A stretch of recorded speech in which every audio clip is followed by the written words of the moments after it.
Bonjour à toutes et à tous, j'espère que vous allez bien. On se retrouve aujourd'hui pour une vidéo sur le projet Uniris, ou devrais-je dire Arketic.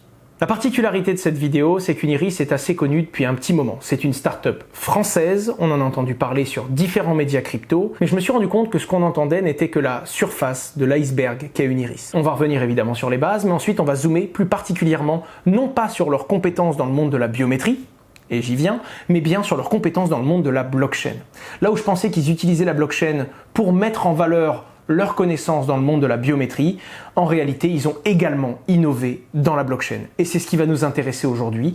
Et vous allez voir que c'est plutôt surprenant. Bien que ce soit très complexe, je vais essayer de vulgariser un maximum. L'objectif est que tout le monde puisse suivre et comprendre les différentes innovations technologiques qu'apporte ce projet. D'ailleurs, je vous parle de blockchain, mais vous allez voir qu'on peut même être un petit peu plus précis que ça sur le terme.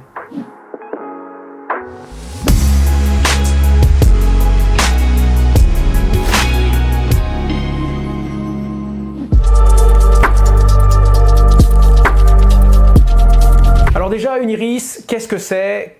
Qu'est-ce que ça fait concrètement et quel problème ça veut résoudre? Quel est le pain point que le projet essaye de résoudre? Il s'agit de DID, l'identité décentralisée, Decentralized Identity.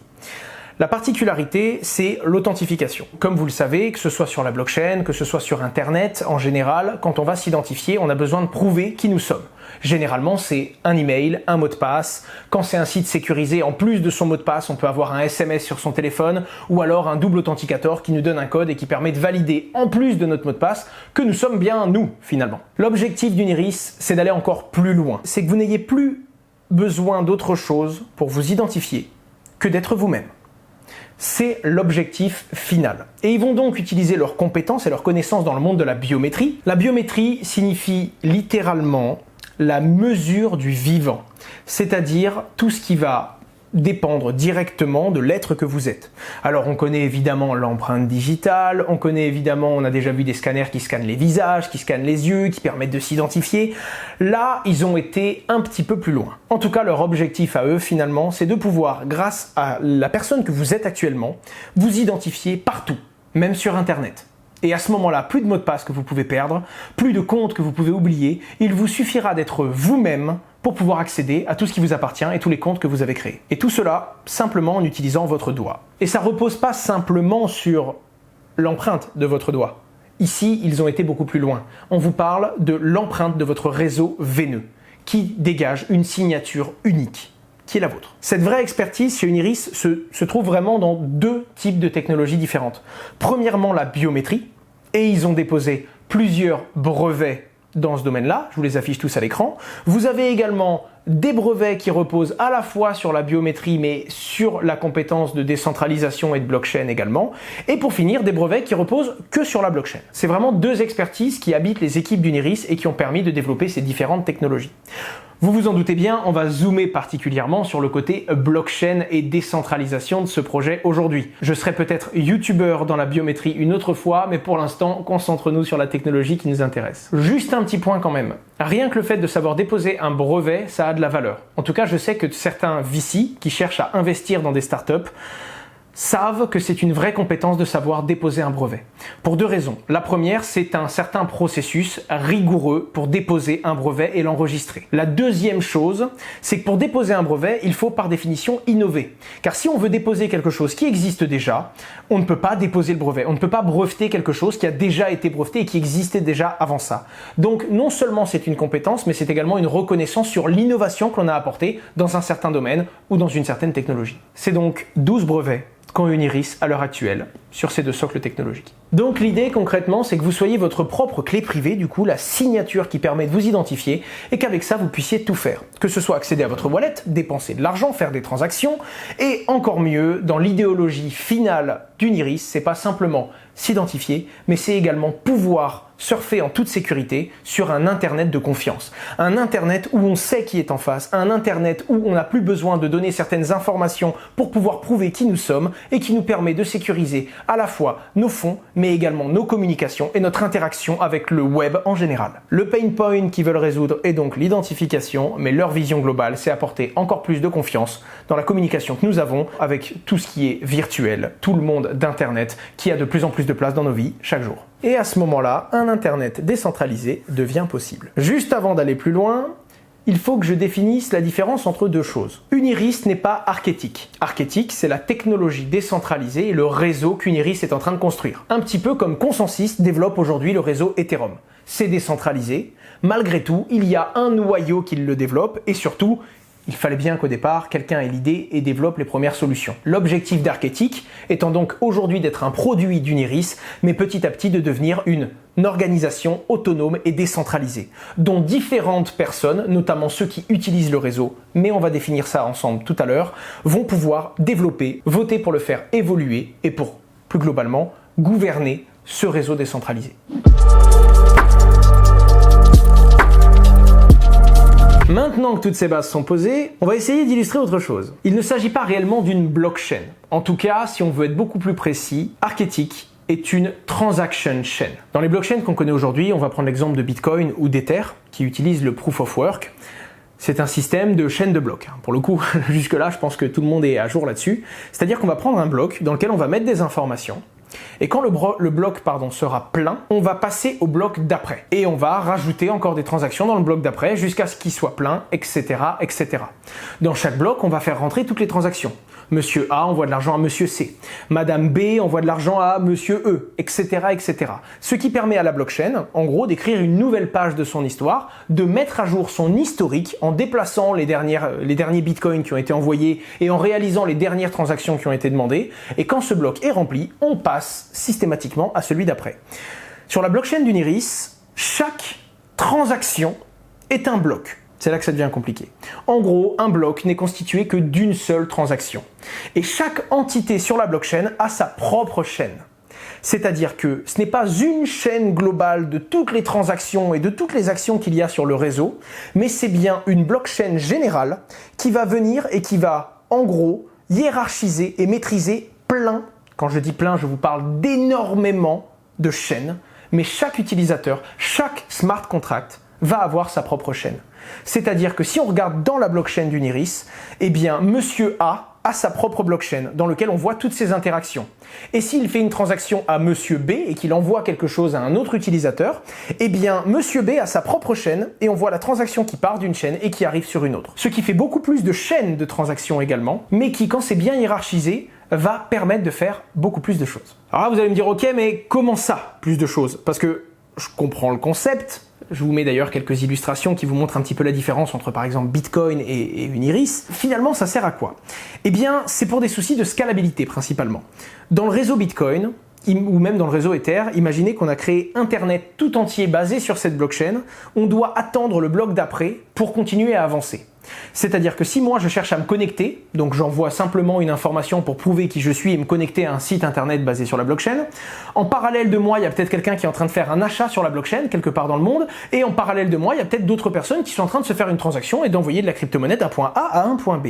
Eh bien on est tous dans le même bloc, et pour aller à l'étape d'après, pour valider le paiement, pour valider la transaction et pour valider ma connexion au site internet, on a besoin d'attendre le nouveau bloc qui va nous permettre d'avancer, comme si on avançait dans le temps. Finalement on va devoir attendre que la blockchain avance et passe d'un bloc à l'autre pour pouvoir exécuter nos transactions et avancer dans le temps, et donc nous connecter et réaliser tout ce qu'on veut. En parallèle de ça, la blockchain ne va pas simplement avancer, elle va avancer dans le temps, mais à chaque fois qu'il y a un nouveau bloc, elle va vérifier que ce soit cohérent, et que quelqu'un qui avait 5 bitcoins n'en a pas dépensé 7, sinon la blockchain va renvoyer une erreur. Là pour le coup, le fait que toutes les chaînes soient indépendantes, mais malgré tout connectées entre elles et puissent communiquer, ça va permettre d'aller beaucoup plus vite. Et une personne va pouvoir se connecter à un site tout en étant vérifié et validé par le réseau pour que ça reste consistant, mais sans avoir besoin d'attendre que la transaction de Monsieur X passe et que telle personne arrive à commander sur Internet, alors que cette propre personne utilise donc sa propre chaîne et cherche simplement à se connecter à un site internet.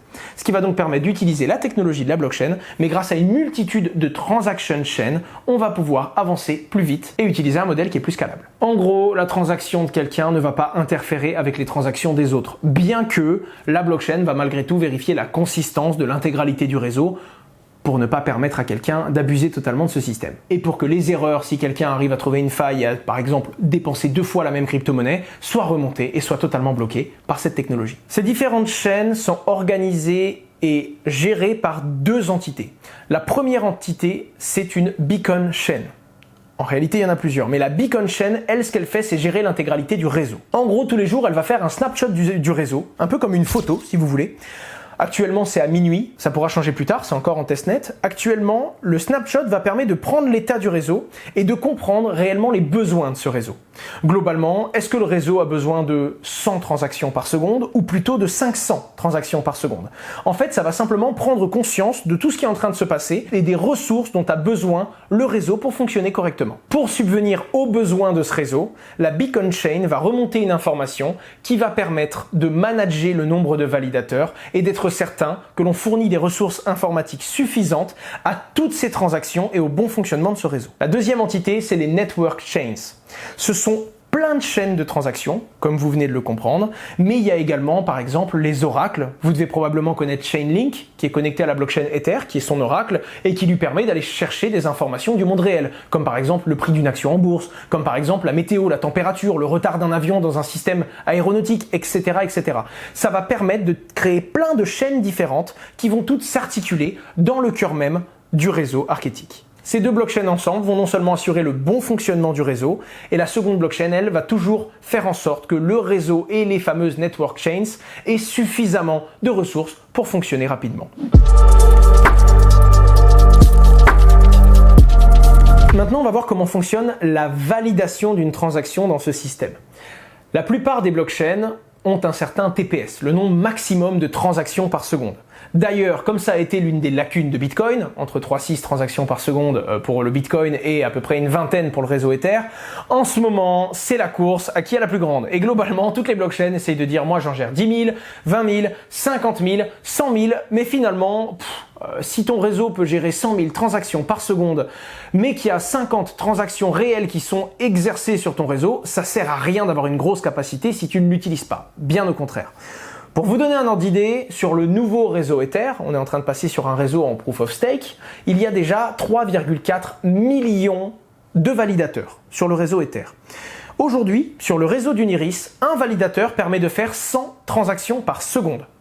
Autant vous dire que s'il y avait 3,4 millions de validateurs sur le réseau Uniris, ça permettrait de faire 340 millions de transactions par seconde sur son réseau. Quand on sait que le réseau Visa, qui est l'un des plus gros réseaux de paiement au monde, gère en moyenne 2500 transactions par seconde, transactions réelles par seconde, on n'a pas besoin de monter à 340 millions de transactions par seconde. Mais c'est là que c'est intéressant. Premièrement, le réseau d'Uniris va pouvoir gérer ses flottes de validateurs, donc ses flottes de mineurs en quelque sorte, un peu comme des Lego. C'est-à-dire que si on a besoin de 600 transactions par seconde, on peut prendre 6 validateurs. Si le lendemain on n'en a besoin que de 400, et ça, c'est la Beacon Chain qui va nous le dire quand elle va faire un snapshot du réseau et qu'elle va voir qu'on a beaucoup plus de puissance que nécessaire, eh bien, elle va pouvoir désengager un validateur et lui dire, écoute, pendant une certaine période de temps, on n'aura pas besoin de toi. On fera appel à toi si on a besoin de ces ressources. Et donc, faire une espèce de rotation et un rebalancing de la puissance qui est proposée au réseau pour ne pas utiliser des validateurs qui ne sont pas nécessaires à son bon fonctionnement. Et c'est là que ça devient intéressant. Uniris n'a pas pour but de proposer simplement des transactions dans le monde des crypto-monnaies. Uniris veut couvrir toutes les transactions. Et une transaction, ça peut être un SMS, un message, de l'argent, une simple connexion à un site. En réalité, Internet est basé sur des transactions. Quand je veux me connecter à un site, j'envoie une transaction avec mes identifiants pour montrer au site que c'est bien moi. Le site va vérifier toutes les informations que je lui donne et quand il a la preuve que c'est bien moi, il me renvoie une sorte de transaction qui, elle, me donne le droit de me connecter. Quand je suis connecté, je vais ensuite réaliser une action qui est une autre transaction. À chaque fois, on envoie une demande, une requête et on obtient une réponse. C'est comme ça qu'on surfe avec Internet et qu'on utilise ces différents outils. Eh bien, c'est l'objectif d'Uniris et c'est pour ça qu'ils veulent être scalables mais de façon linéaire. Ne pas avoir de millions et de millions de transactions par seconde si ce n'est pas nécessaire, mais être capable de monter, pourquoi pas un jour, à 340 millions par seconde, si on part du fait que ce n'est pas uniquement pour faire des transactions financières, mais également échanger et interagir avec Internet en général. Là, on peut avoir besoin d'un très grand nombre de transactions par seconde. Ça déjà, c'est dingue.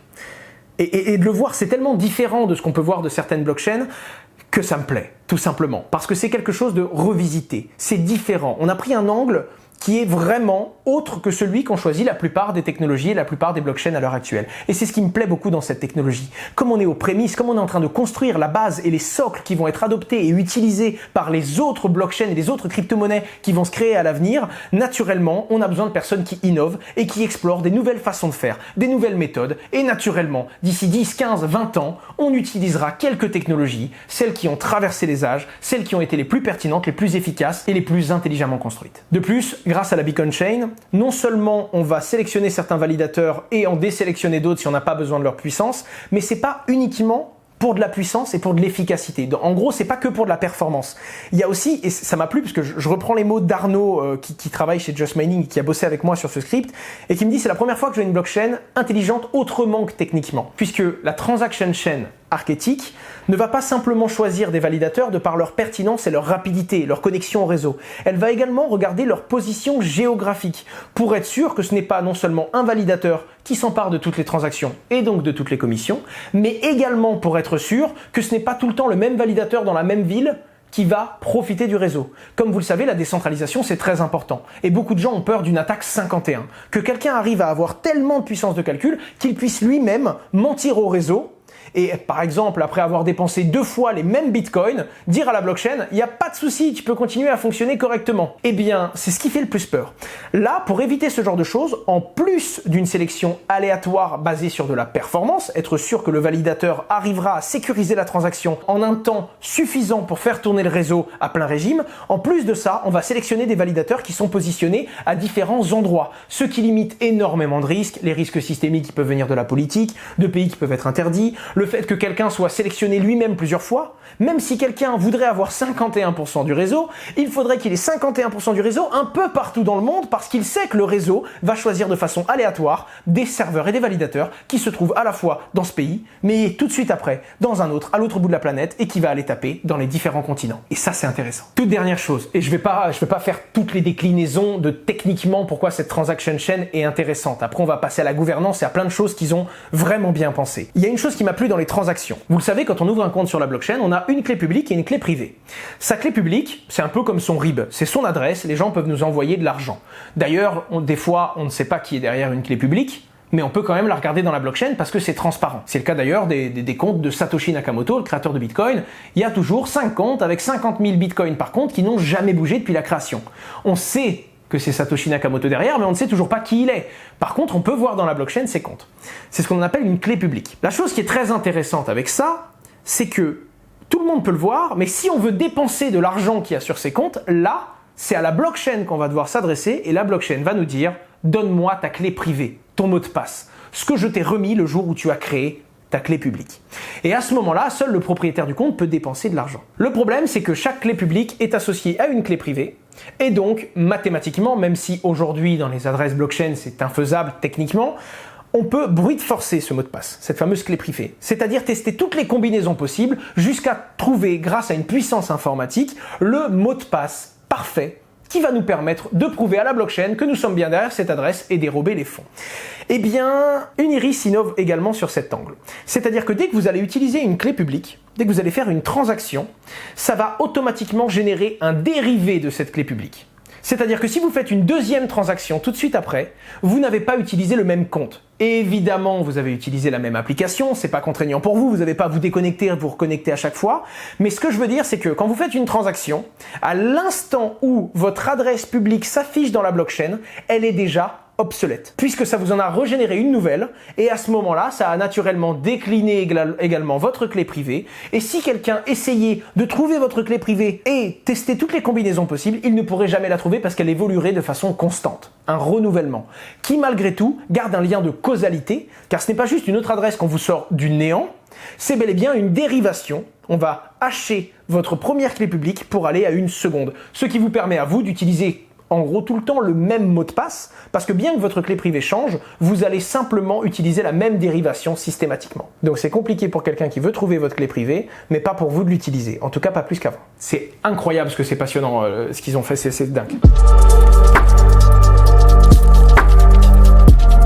On en a quasiment fini avec la transaction chain, mais maintenant on va parler du consensus Arch. D'ailleurs, ça vient de la arc éthique, Le consensus, c'est le consensus Arch. Alors déjà, pour bien comprendre ce que c'est un consensus, c'est également le consensus qui fait avancer la chaîne, mais qui la sécurise et qui fait en sorte que le réseau respecte une règle mathématique de sécurité qui lui permet d'avancer dans le temps. Bitcoin, c'est le proof of work, des mineurs qui travaillent, qui fournissent la preuve de leur travail. Comme ces mineurs sont tirés au hasard, on ne sait pas qui ouvre le prochain bloc, ça permet d'avancer de façon sécurisée. Ethereum, c'était pareil. On était en proof of work, mais on est en train de passer en proof of stake. Des serveurs informatiques qui, pour avoir le droit de valider les transactions, prouvent qu'ils ont des jetons. Et donc, comme il faut avoir un nombre de jetons minimum, le seul moyen de corrompre le réseau, ce serait non pas d'avoir toute la puissance informatique et d'avoir 51% du réseau, mais ce serait d'avoir 51% des jetons, et donc c'est sécurisé parce que c'est inatteignable sur la plupart des grosses blockchains, etc., etc.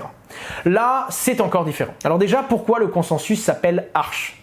Chaque lettre est utile. Le A et le C viennent d'Atomic Commitment. En gros, il faut vraiment que tous les validateurs du réseau soient d'accord pour avancer dans le temps, ce qui permet d'assurer une certaine consistance dans le développement de cette chaîne. Le R vient de Rotating, le côté rebalancing, c'est-à-dire qu'à chaque fois, on va faire en sorte que ce ne soit pas toujours le même validateur qui sécurise la transaction, pour des raisons de sécurité, parce que si c'était toujours le même, il pourrait mentir et tricher, mais le fait qu'en plus de ça, on va prendre en compte la situation géographique du validateur, mais en plus de ça, on va prendre en compte son état de performance. En gros, c'est pas simplement le plus performant qui compte, c'est également le plus performant en prenant en compte l'objectif qui est d'avancer raisonnablement et d'être décentralisé dans cette démarche. Et c'est ça qui justifie le H, heuristique, qui fait que on n'est pas là uniquement pour avoir des performances, mais on veut également prendre en compte d'autres critères qui sont très importants.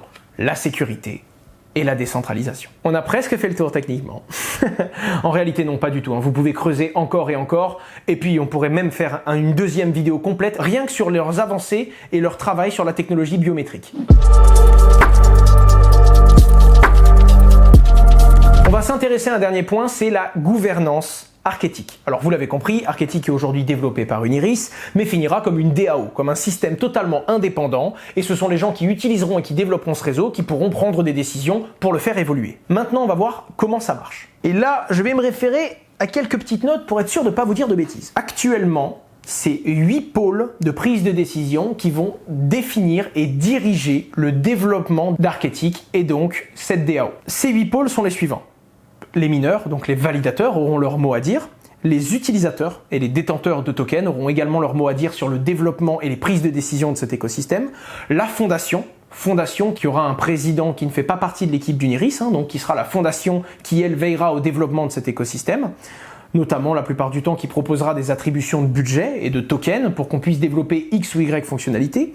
Uniris eux-mêmes ont une des 8 sièges de cette prise de décision. D'ailleurs, c'est ce premier siège-là qui va avoir beaucoup d'importance au début et qui petit à petit, quand ça va devenir totalement décentralisé, va avoir de moins en moins de gouvernance jusqu'à ce que le système soit totalement autonome. C'est l'objectif d'une DAO. On aura un conseil technique composé de différentes personnes avec de vraies connaissances techniques pour le développement de la technologie, mais également un conseil éthique qui lui va donner sa position et va donner son avis à chaque fois qu'il y aura une décision sur est-ce qu'on avance bien dans les valeurs qu'Uniris a voulu apporter au départ. Ensuite, il y aura également les applications et les services, c'est-à-dire que si vous utilisez la technologie Arketic pour construire une solution, si un jour vous représentez, je sais pas moi, 1% des transactions du réseau, eh bien vous aurez quand même votre mot à dire et vous pourrez être pour ou du moins voter contre une quelconque décision proposée par la fondation et donc la DAO. Pour finir, un dernier pôle mais qui est autonome, c'est la blockchain qui a elle-même son mot à dire parce qu'en gros on pourrait lui proposer une mise à jour ou on pourrait lui proposer une fonction, elle pourrait faire des tests mécaniques et se rendre compte que ce n'est pas possible et elle pourrait en gros voter non parce que ce n'est pas techniquement faisable et que ça ne serait pas applicable à son réseau, même si les 7 autres pôles ont voté pour. Pour le coup, c'est un cas très particulier. C'est donc la communication et un système démocratique entre ces 8 différents pôles qui vont pouvoir prendre les décisions et donc pousser la fondation à appliquer de nouvelles mises à jour ou un nouveau développement, voire même une nouvelle libération de tokens au sein de l'écosystème Arketic. D'ailleurs, Uniris a même prévu de transférer les droits des 12 brevets qu'ils ont à la fondation et donc à la DAO à terme, quand ce sera totalement décentralisé. Cette fondation aura donc tous les droits sur l'utilisation de la technologie qui aura été créée, et c'est bel et bien la décentralisation qui possédera ces brevets et non pas une entreprise comme Uniris à l'heure actuelle. Alors bien que ce soit super complexe comme technologie, j'espère vous l'avoir expliqué avec beaucoup de simplicité, il y a quand même quelques trucs très intéressants, notamment les smart contracts et la programmabilité de ces smart contracts. Là où la plupart des langages informatiques blockchain ne sont que des traductions, En gros, on va partir d'un langage informatique que l'on connaît, comme C++ par exemple, on va coder quelque chose en C++, et ensuite on va l'adapter, un peu comme si on le passait dans une machine à transformer, et on va l'adapter à un code blockchain en fonction de si on va coder sur Ether, si on va coder sur Polkadot, etc. etc. C'est une transformation, une traduction finalement, d'un langage connu en un langage blockchain. En l'occurrence, le langage d'Uniris est un langage expressif lui-même. Donc il a été simplifié pour que n'importe qui, sans trop de base de code, évidemment il y a un minimum à avoir de compréhension, mais pour que tout le monde puisse directement utiliser, malgré la complexité et de la puissante technologie, utiliser très simplement ces fonctions et tous les outils qu'elle propose. De plus, il y a un autre avantage. On n'est pas obligé de mettre à jour chaque smart contract. Actuellement, s'il y a un smart contract sur la blockchain Ether qui ne va pas, on va simplement l'abandonner et on va en créer un nouveau. Et on va utiliser simplement ce nouveau-là, en abandonnant définitivement l'autre. Mais comme on ne peut pas les mettre à jour, on ne peut pas les faire évoluer comme on le voudrait.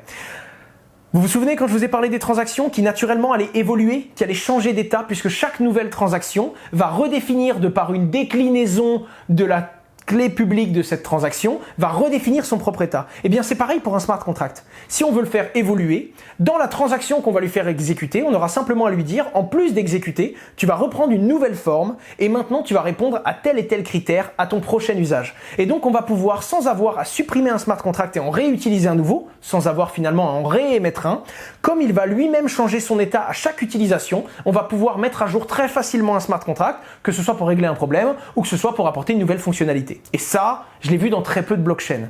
Tezos, notamment, est l'une des rares blockchains qui elle-même a une méthode qui permet de mettre à jour certains smart contracts sans avoir à en abandonner et à en recréer de nouveaux. Je vais vous montrer un petit usage, ensuite on parlera du token, de la team et de leur roadmap qui va commencer à s'accélérer très violemment très prochainement.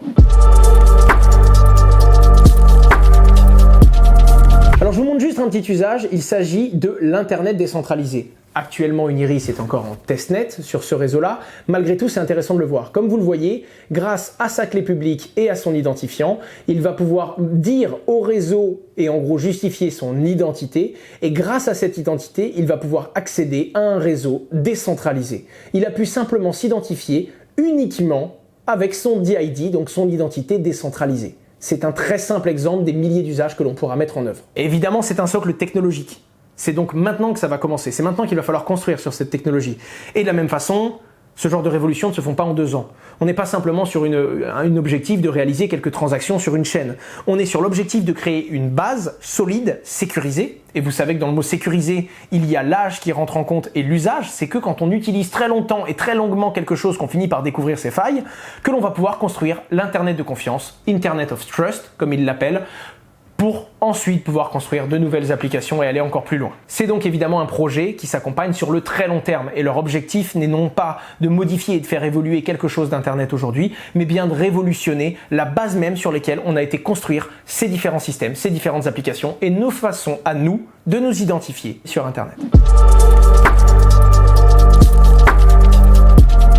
Alors le token d'Uniris, moi qui adore les tokens métriques et qui adore zoomer dessus, là ça va être très très dur parce qu'ils sont en pleine refonte.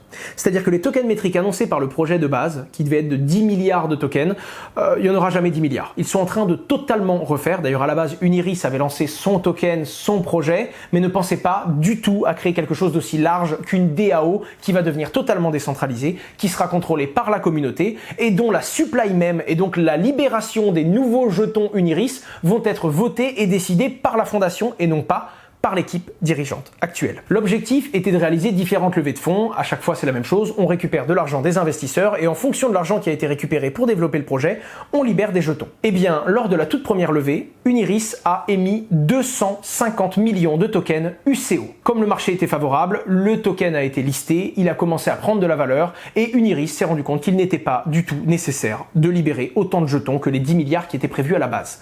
Et donc, ils sont en train de refondre totalement leur token métrique et il y a déjà certains engagements qui ont été pris par l'équipe et par le projet. La première chose, c'est que dès aujourd'hui, il n'y aura plus aucune supply émise, donc plus de nouveaux UCO, sauf si en face il y a une ICO, une IDO, une vente OTC, bref. Il n'y aura pas de nouveaux jetons émis par le projet s'il n'y a pas de nouveaux fonds qui rentrent par des investisseurs.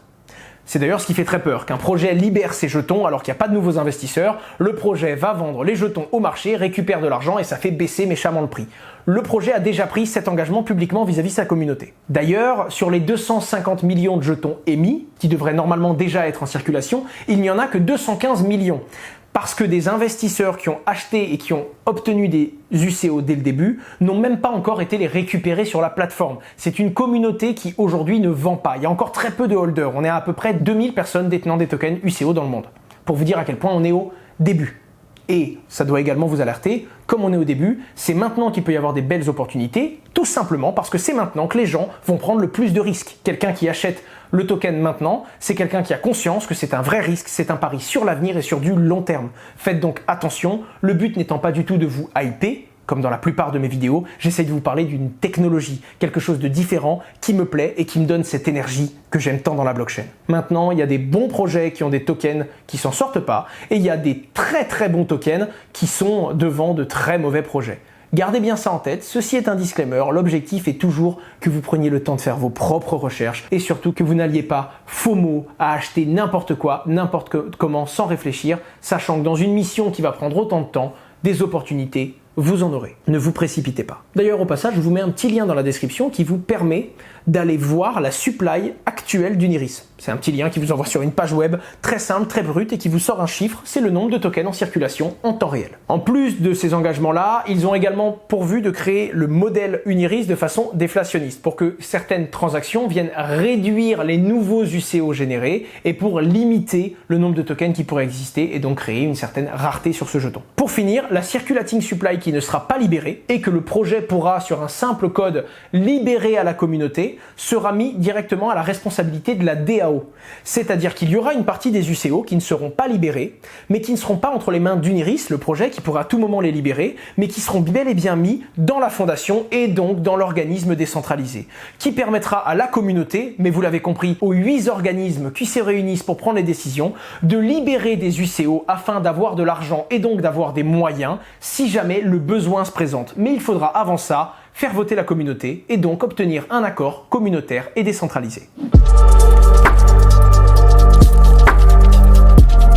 Alors on va parler un petit peu de la team. Vous allez voir différents visages qui s'affichent à ce moment-là sur l'écran de la vidéo. Vous savez très bien que j'ai pas le temps de tous les faire. D'ailleurs, si on veut faire tous les membres d'Uniris un à un, autant vous dire qu'on a de quoi vous faire une nouvelle vidéo de 50 minutes.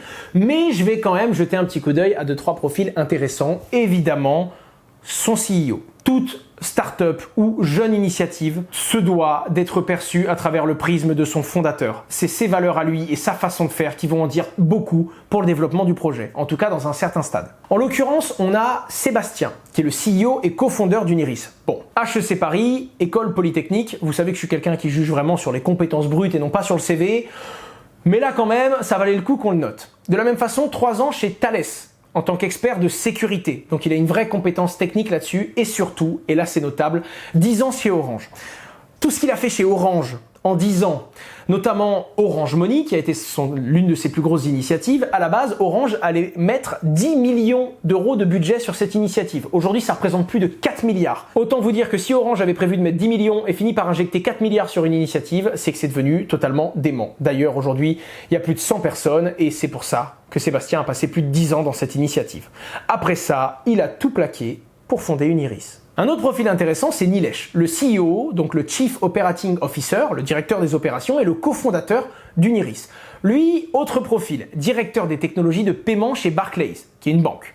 En parallèle de ça, il a lancé une plateforme internationale chez Mastercard. Visiblement, les transactions, lui, c'était son dada. Je vous laisserai creuser également sur son profil, évidemment, et comme d'habitude, vous avez tout en description. Quand je vous dis tout, c'est que vous avez de la documentation sur ce que je vous ai dit avant, vous avez tout plein de choses qui vous envoient vers le blog d'Uniris, qui vous parlent des transactions, d'Archétype, comment ça fonctionne, vous avez les profils LinkedIn des différents profils, vous avez le site même d'Uniris, vous avez les actions sur lesquels ils sont, vous avez la totale en description. Vous avez même un petit bouton qui vous permet de vous abonner d'ailleurs. Si vous le découvrez, je pense que vous devriez songer à souscrire à un abonnement. Je continue sur un dernier profil assez intéressant, Bernadette Charon-Bost, qui est advisor du projet.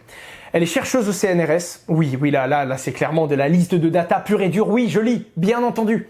Chercheuse au CNRS, elle a fait école polytechnique, elle a travaillé avec Uniris pour tester et développer le consensus Arch, c'est-à-dire le fonctionnement global de cet écosystème. Elle a fait de nombreuses publications sur les technologies décentralisées et sur la façon dont ces écosystèmes fonctionnent, et elle a même été récompensée par l'Académie des sciences pour certains de ses travaux sur la décentralisation. Bref, il y a plein d'autres profils incroyables, je peux juste pas tous les faire, vous vous en doutez bien, mais allez vous perdre dans leurs équipes, vous allez voir qu'il y a quelques cerveaux qui sont sacrément bien réglés. Juste avant de conclure, on va parler très rapidement de leur roadmap. Le testnet d'Uniris devrait être mis en ligne mi-octobre, d'ici à peu près un mois.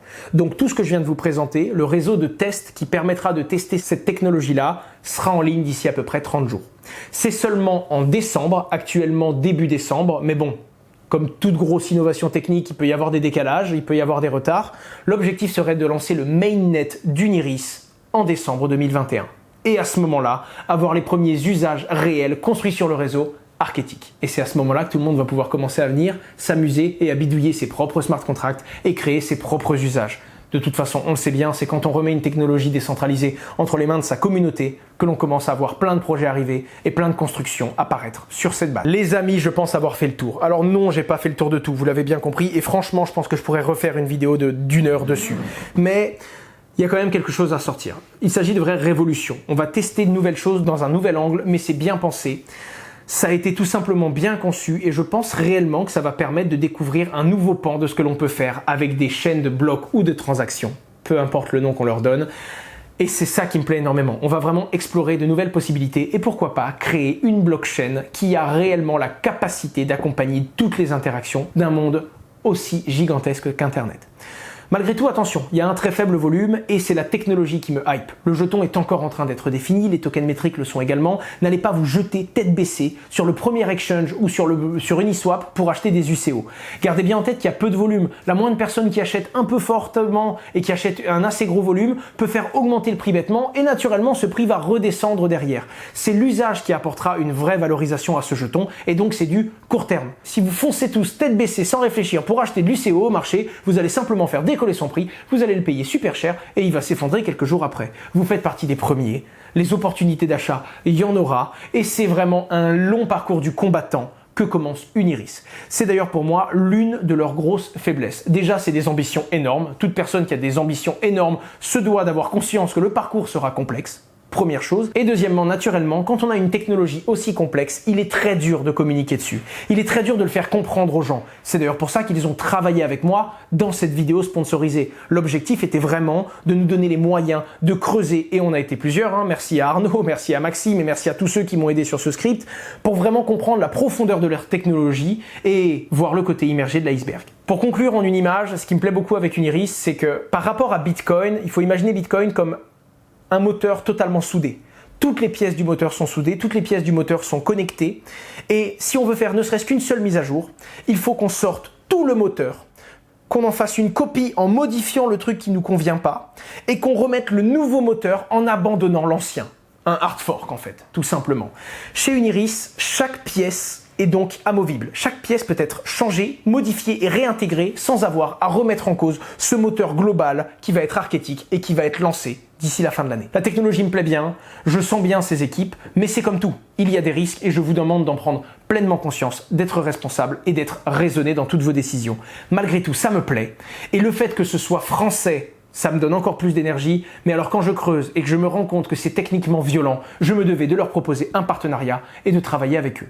À savoir que je travaille déjà avec eux depuis plusieurs mois, que ce soit dans des revues de presse, que ce soit dans du marketing en général, mais là j'étais arrivé au moment où j'avais envie d'en parler sur ma chaîne principale et j'espère vraiment que ça vous a plu.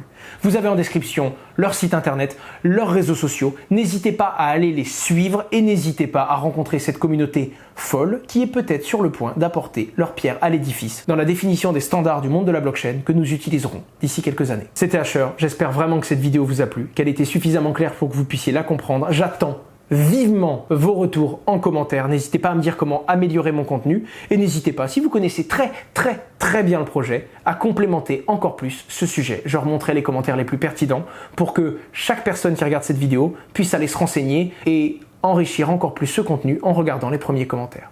Au revoir, c'était Asher.